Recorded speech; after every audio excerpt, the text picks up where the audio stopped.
sa lahat. Medyo maulan since yesterday afternoon po. So, at least, pumaresko-presko kasi El Nino po. So, at least nag-24 degrees kami. So, at least medyo mahayahay na konti na po. So, tomorrow po is 15th August, no? So, it's holiday here in France. So, invited po kaming kumain sa cousin ni Frank. So, I will bring some na cakes na po. So, gagawa po ako ng blueberry cheese. Blueberry.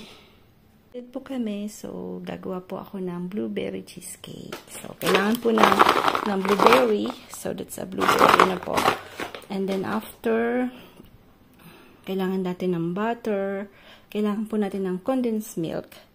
So, since marami po kami, dalawa yung gagawin ko, then we need 3 eggs po pagka yung isa lang na ganyan gagamitin nyo. So, since na dalawa po yung gagawin ko, so 6 eggs po ang kakailanganin natin. So, kailangan din natin ng 2 condensed milk, 2 soft cheese na po, then creme fresh na po. So, parang ano lang yan, ano ba tawag sa atin ng so, kailangan din natin ng yan po yung mga lalagay natin. So, 2 ganyan din po kailangan natin. So, we need, ito po, lalagyan natin ng butter. Yan, papahiran na ng butter, you know. So, we need some, pwede po yung grahams na biscuit na po. So, but here we have this petit beurre. Petit beurre is like a biscuit na parang marami siyang butter inside, no? So, ayan po yung ginagamit natin. Pero sa Pilipinas may grahams po. Pwede din po yun. So, ayan. So, kailangan lang po talaga is, ang pinaka-main ingredients niya talaga kailangan is soft cheese, fresh na cream. So, ako po hindi liquid yung ginagamit ko. So, more on stickier na po. Tapos, kailangan niya ng condensed milk, eggs, butter. Kasi, yung butter po, tsaka sugar, imimix natin doon. Tapos, yun po yung magiging, ano natin. Ayan, papakita ko po sa inyo. Wala po kayong mixer pagka sa Pinas na po. Pwede pong gawin nyo, ilagay nyo po sa ziplock or sa plastic na makapal. Tapos, lagyan nyo po ng dugnet, no? Ng tissue na parang ano ba yung, parang ganito tawag dito sa amin, istorsyong. Babalot nyo. Tapos, kuha po kayo ng ganyan, pupukpukin nyo lang po. Pwede yung gano'n. I-roll on nyo lang po yon pagka pwede nyo, kung gusto nyo pong manual na po. Pwede naman po, may paraan-paraan naman. Tapos pwede nyo rin pong bayuhin kung meron po kayong ganito. Ayan. So, basta lang the thing is madurog siya. Yung biscuit na to. Kasi matigas yan po. Pagka yung mixer nyo po, may ganito po kasi ako. So, pag hindi na siya mo ikot, kakalakugan nyo lang po yan. Gaganyan nyo lang po yan. Tapos, ano na po. Ganyan lang. Biscuit. Nadurog na po siya. Yung cookie, no? So, lalagyan po siya natin ng butter, tsaka ng sugar na po. So, naman si Manay. Korokalkado lang yan. So, pag may buo-buo, yan, kainin nyo na lang yan.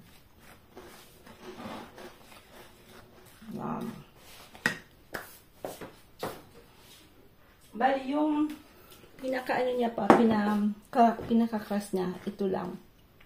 So, ang ingredients nyo lang po niyan, sugar, pwede yung mapula, pwede yung maputi, basta asukal po, no? Yung itong dinurog na biscuit natin, tsaka butter. Yan lang po yung ingredients niyan. 3 lang po.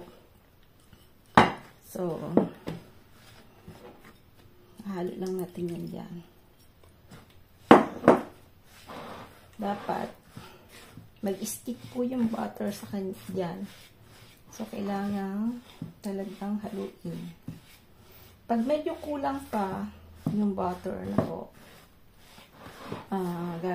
kung gagawa po tayo ulit, imimelt lang natin yan. Dapat melted na butter. Kasi dapat yung asukal tsaka yung ano po ay magsama. So, I think kulang pa dahil hindi pa masyadong konting basa. So, kailangan ko po ulit mag-melt ng butter. Lagyan natin.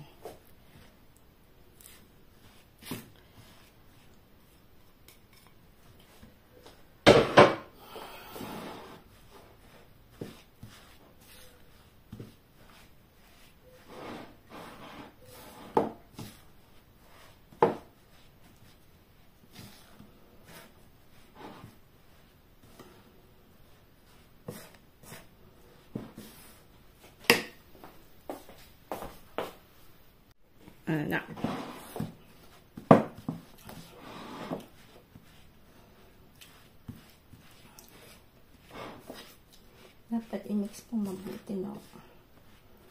Ayan. Ayan, naglagay po ako ulit ng butter, no? Kasi parang hindi pa siya masyadong okay. So, nag-melt ulit po ako. Ayan.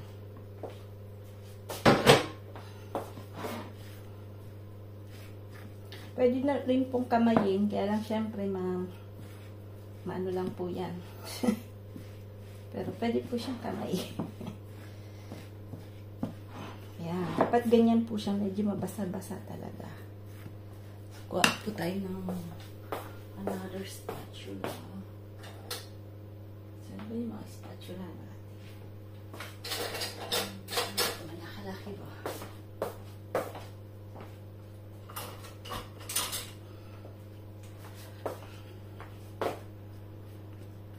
Ayan.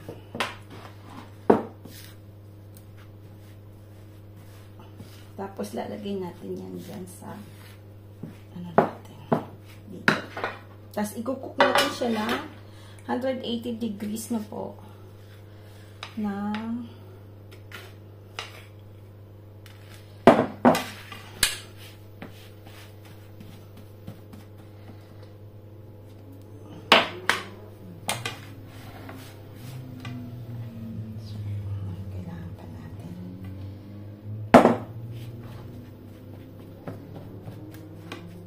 huwag naman masyadong makapal, no po. Kasi, lalagyan natin yan ng cheesecake. So, dapat huwag masyadong makapal.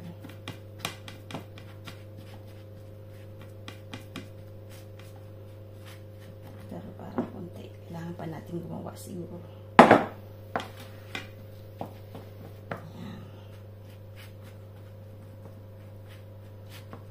Siya po yung magiging crispy. Yung iba po, speculous na cookie yung nalagay nila. But, yung speculous kasi is very sugary na po. Pero ito naman sugary din kasi nalagyan pa natin ang asukal. So, flatten nyo lang po yan.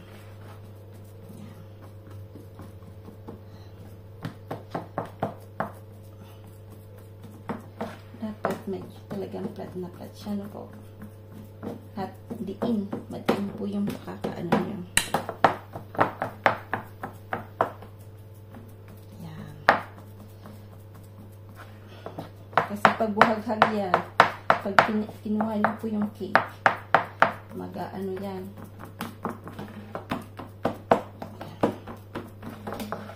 Ayan na yung first natin. Tapos gagawa tayo ulit dahil ang dami yung gagawin natin.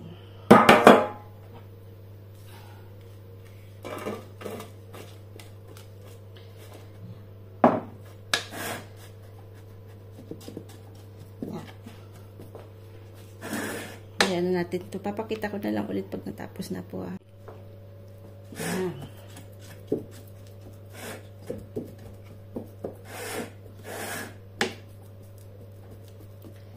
Ayan na. Ayan po yung dapat diin na diin na po.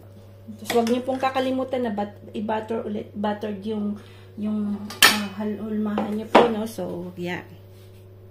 Yan. Lalagay na natin siya doon. Yan. So, lalagay natin 10 minutes. Pero 8 minutes pa lang. Titignan na natin po. Kasi baka matutong. Mabilis po siyang maluto, ah.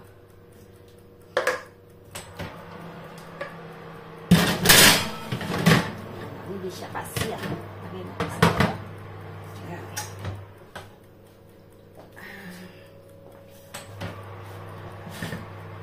8 minutes. Okay na po. Kasi hindi po siya masyadong matagal dapat na po. Kasi pag matagal masyado, matututong po siya. So, we need to evacuate. Magawa ko sa ilan na live. Okay, oh. Yan, tanggalin natin. Titignan natin. So, kailangan talagang, depende po sa, ayan, tingnan niyo po. So, okay na siya. Kasi baka pong matutong. Yan, isa.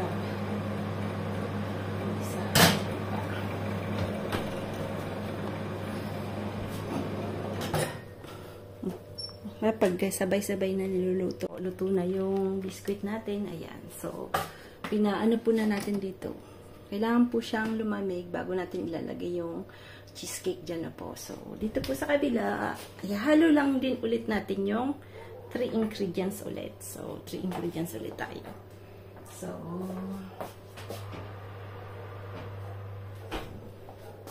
titingnan ko lang yung pong gawin. So, 3 ingredients po tayo ulit. So, kaya lang sa Pilipinas po, I don't know kung mayroong mga ganito. Iba din po kasi sa atin yung mga... So, we need this. Cheese.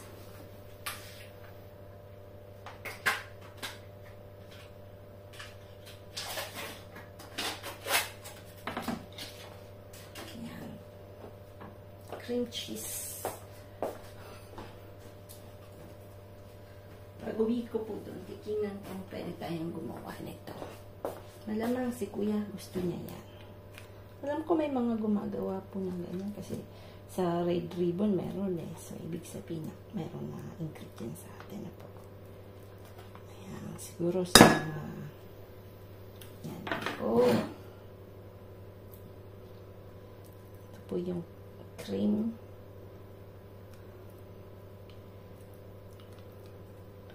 So, tatlo lang yan ay halo-halo natin. No? Yung cheese, yung cream, at eggs. Ano, 4 pala. Cream, cheese, eggs, tsaka yung, ano po, ang tawag nito, yung condensed milk.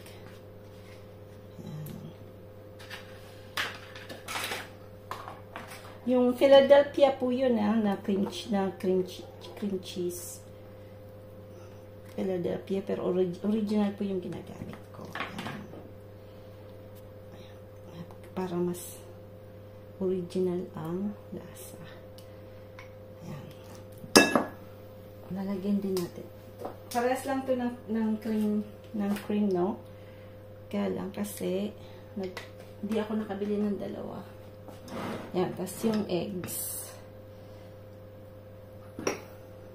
Ito muna lalagay natin. Tapos, i-mix lang natin yan. Kaya, mabilis lang po talaga siya. Yan. I-mix natin yan lahat. Wala nang kailangan ng sugar kasi napakatamis po, no? Condensed milk, no? Yan. Tapos, eggs. Tingnan lang natin kung okay.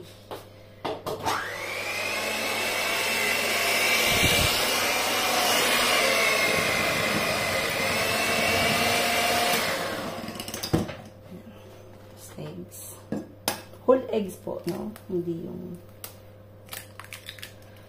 ko na yun isa-isa kasi I'm sure na fresh yung eggs natin. Pero pagka yung binibili po sa tindahan, kailangan niya pong isa-isahin yan sa maliit na, ang tawag nito, sa maliit na mangko kasi baka sira po yung egg, baka mabantot. Pero itong amin, yung itlog po to ng manok namin, so I know it's very fresh. Yung itlog nila to nung 9. So, yan.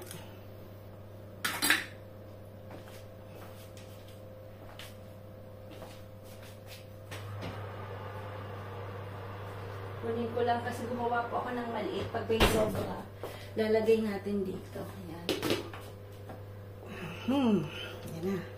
Mas may isa pa tayong condensed milk.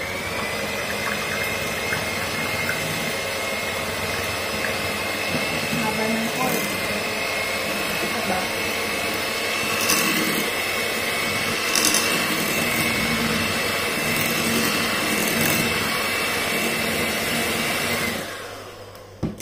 Lalagay natin yung isa pang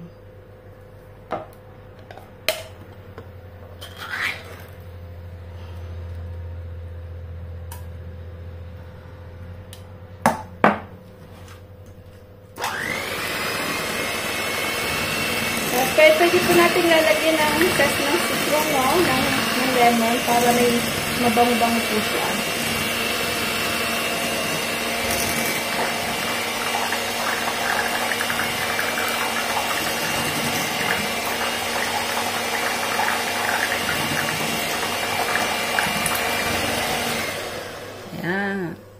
Ng lemon na po.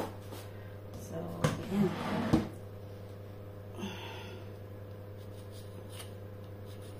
Para may amoy po siya ng para mabango po siya. Ayan. Kunti lang naman.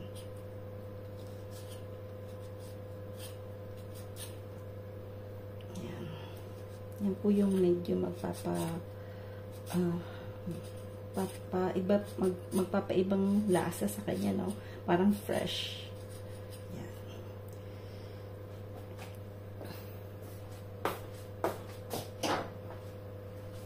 So,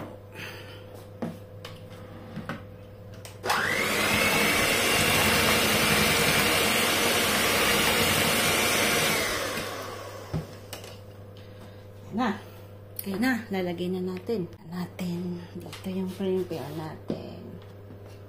So, lahat na natin na ilagay. Hindi pa siya masyadong malamig. So, wait na natin po ulit. Kasi dapat malamig na malamig po yung crust natin na po. Crust, lalagay na natin. So, kailangan natin ng maliit na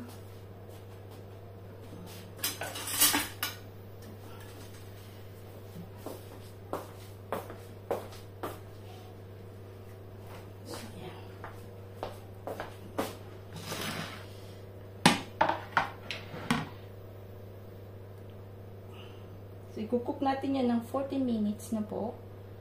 The same 180.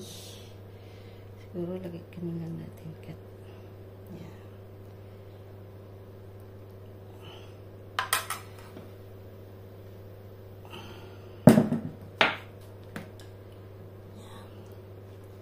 Tapos, yung isa. Kasi sila, ha?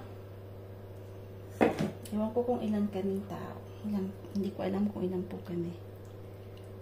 Ayan. Tapos may maliit pa. Ayan, may maliit.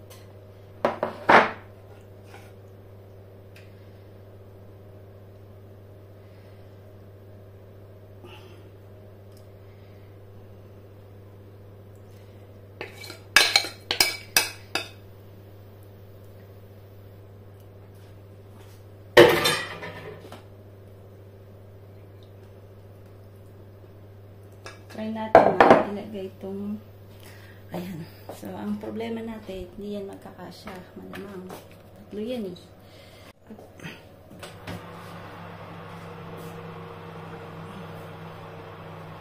Lagay natin ito. Tapos yung maliit, kaliyata.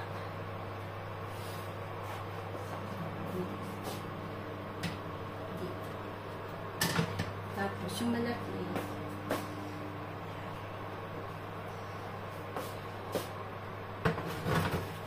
lalagyan natin siya ng lalagyan natin ng so 180 po yan, ha, 40 minutes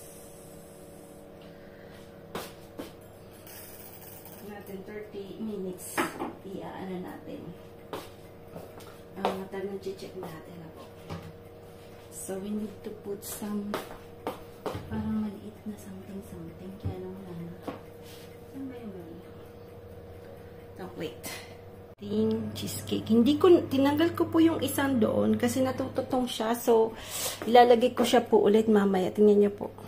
So, hindi po pwede. Ayan, sayang lang. So, mamaya po, pagkatapos nitong dalawa, lalagay natin ulit. Tingnan natin kung hindi mapapapak. Kasi, dati po, dalawa yung grilled ko na also. Yan, yun lang po yung mahirap pag madaming ginagawang cake at the same time kasi syempre, mas gusto nila mag-isa lang sila dyan.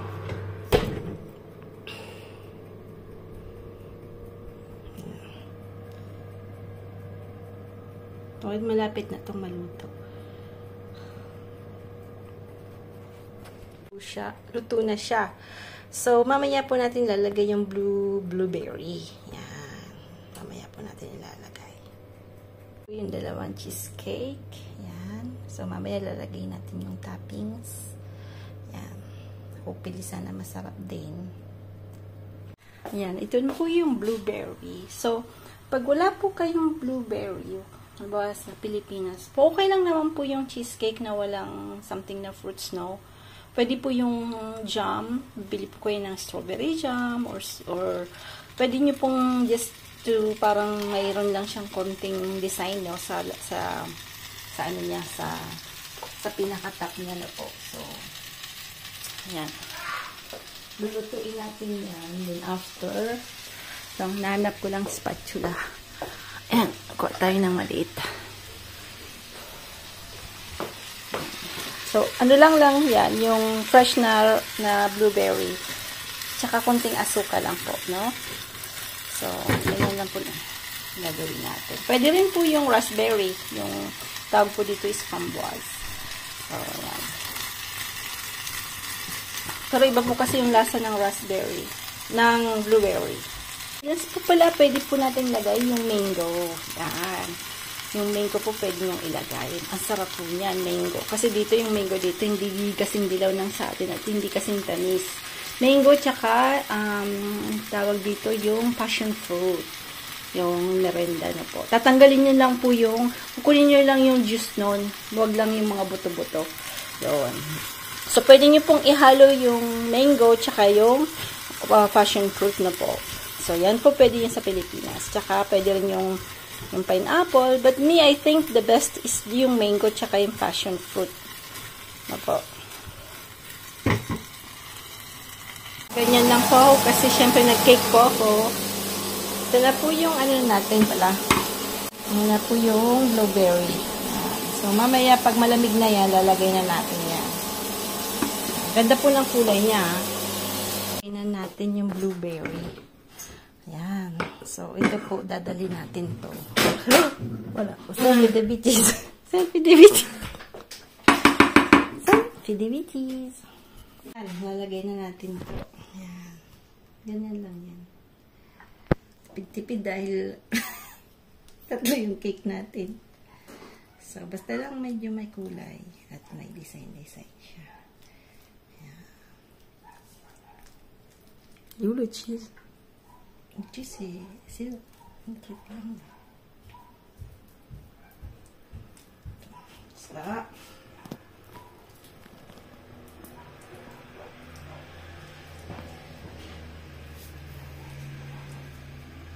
Ito po, medyo natutong na konti. Ito po yung pinangalawa natin. Yan. Yan na, ano? Ayan na po, ah. Yan. So, pagka siya nag-feel, medyo may pagkabitis-bitis, ha. Ayan. Tutuloy naman. C'est lequel le nôtre? Le petit. Le plus joli, je trouve. Yung pinakamaliit tuloy ang pinakamaganda. Yung pa naman yung titira ko kasi baka kasi sobrang dami. Pick mo na. Yan. Ito, lagyan natin dito madami-dami.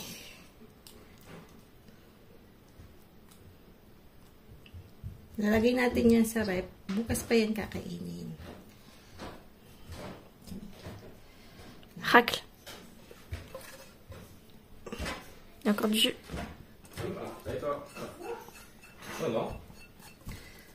C'est tout son style. Yan, sabi nyo. Ano yun mo? Sayarin mo. Sayang yan. Tama na. Yan. Okay na. Yan. Blueberry cheesecake. Yan. Bukas. Bubuksan natin yan. Sarap na yan. Lagay na natin sa rep. Okay. Cut.